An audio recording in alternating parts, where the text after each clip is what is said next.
القمر هيبقى موجود في برج الثور في الدرجة 9 في بيتك الثاني أيها الحمل، منزلة الدبران اللي هي من 8 طور ل 21 طور. القمر في برج الثور موجود في البيت الثاني، يعني بيت المال، بيت الممتلكات، بيت الدخل، بيت القيم الشخصية. وجود القمر في منزلة الدبران بيربط الأمور المالية أو المادية بفكرة الاختبار والصبر أيضا. الدبران المنزلة يعني من المنازل اللي بتدي نتائج مهمة، لكن بعد تركيز ومراجعة وعدم استعجال. عاطفيا تشعر أن الأمان العاطفي مرتبط بالاستقرار المادي أو وضوح المستقبل. ماليا في تفكير كبير في الميزانية، في تفكير كتير في المصاريف، في تفكير كتير في الأرباح والخسائر. صحيا التوتر المالي قد ينعكس على الراحة النفسية. عمليا قدرة جيدة على التنظيم والإدارة الخاصة بالموارد. مهنيا التفكير الواقعي يساعد على اتخاذ قرارات مهنية أكثر حكمة.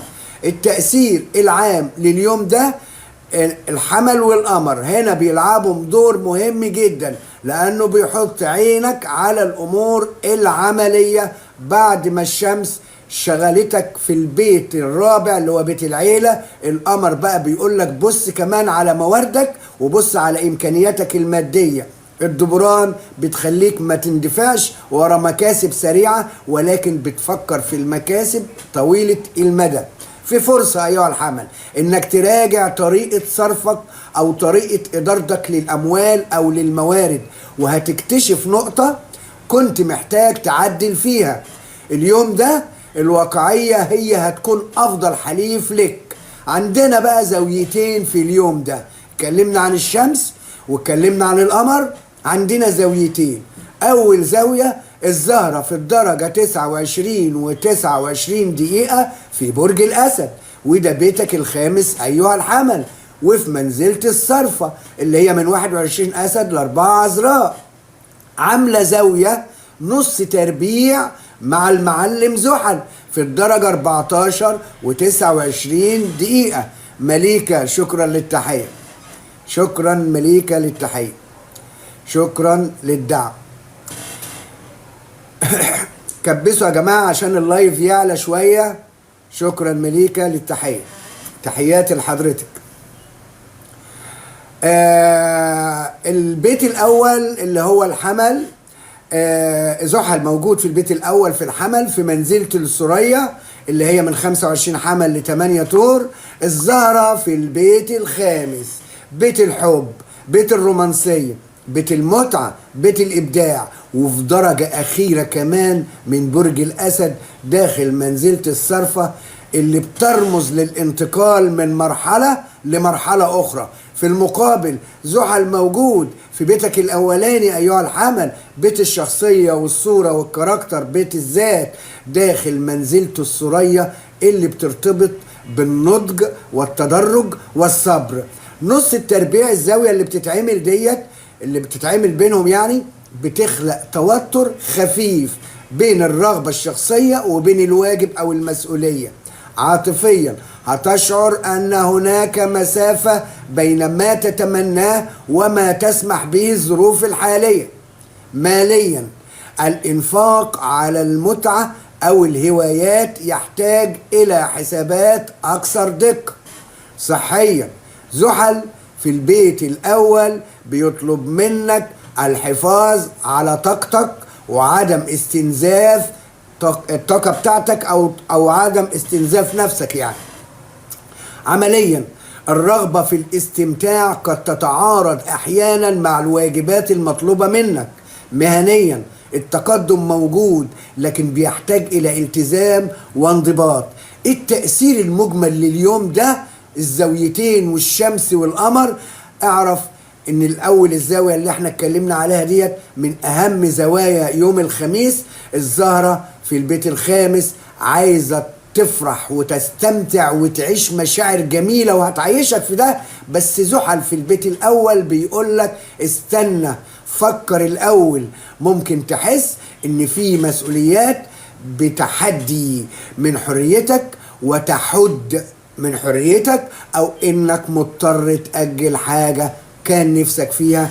لكن الحقيقة ان زحل هنا بيبني شخصيتك، بيبني شخصية أقوى وأكثر نضجا. منزلة الصرفة بتتكلم عن نهاية دورة عاطفية أو إبداعية معينة. منزلة الثريا بتتكلم عن بداية أكتر استقرارا، فحتى لو حسيت بتعطيل مؤقت فغالبا هو بيجهزك لمرحلة أفضل.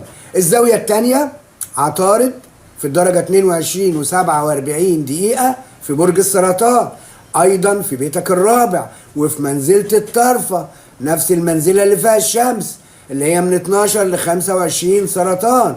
عاملة زاوية شبه عطارد، عامل زاوية شبه مربع مع المريخ في الدرجة 47 دقيقة برج الجوزاء، يعني بيتك الثالث وفي منزلة الهنعة اللي هي من 4 جوزاء ل 17.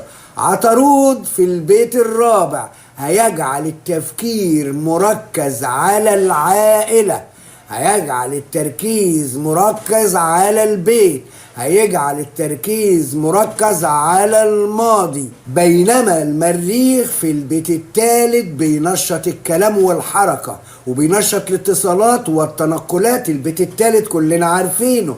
عطارد في الطرفة يجعل التفكير عاطفيا وحساسا. اما المريخ في منزلة الهنعة فهيضيف لك سرعة، بيضيف سرعة واندفاع في الكلام والقرارات. عاطفيا احتمال سوء فهم بسبب طريقة التعبير او حساسية زائدة. ماليا الحذر من اتخاذ قرارات مالية متسرعة نتيجة انفعال مؤقت. صحيا الخميس 9 يوليو التوتر العصبي والذهني قد يكون أعلى من المعتاد. عمليا كثرة المهام والاتصالات قد تسبب تشتيتا. أما مهنيا فمطلوب تنظيم الأفكار قبل اتخاذ أي قرار مهم.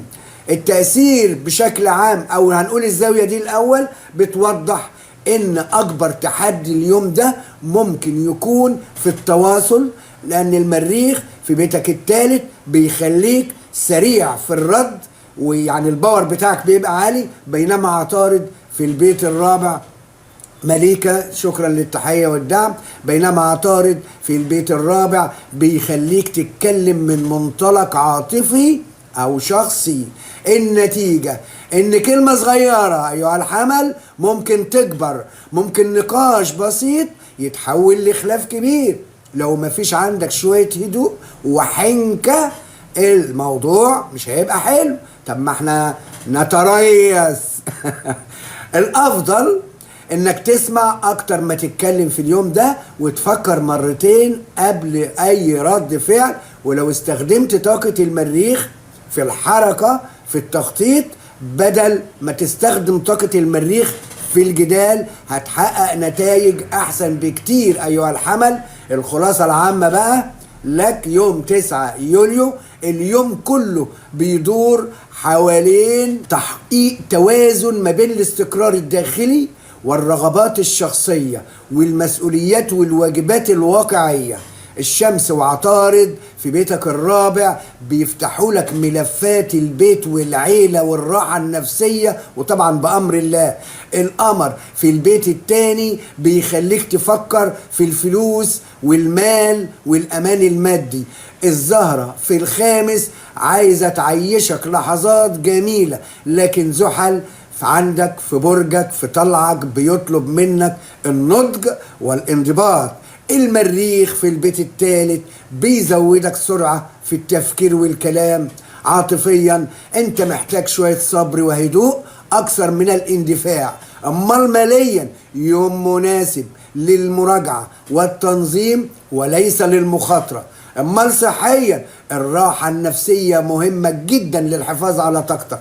امال عمليا ومهنيا النجاح موجود، لكن من خلال التخطيط، من خلال الانضباط، من خلال التركيز.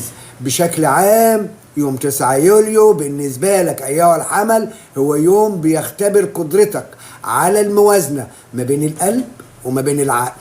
كل الأحداث، كل الاتصالات، كل الضغوط الصغيرة اللي بتحصل في اليوم ده هدفها حاجة واحدة، إنك تعيد ترتيب أهم حاجة عندك أو أولوياتك وتبني أساس أقوى للفترة اللي جاية بعد كده.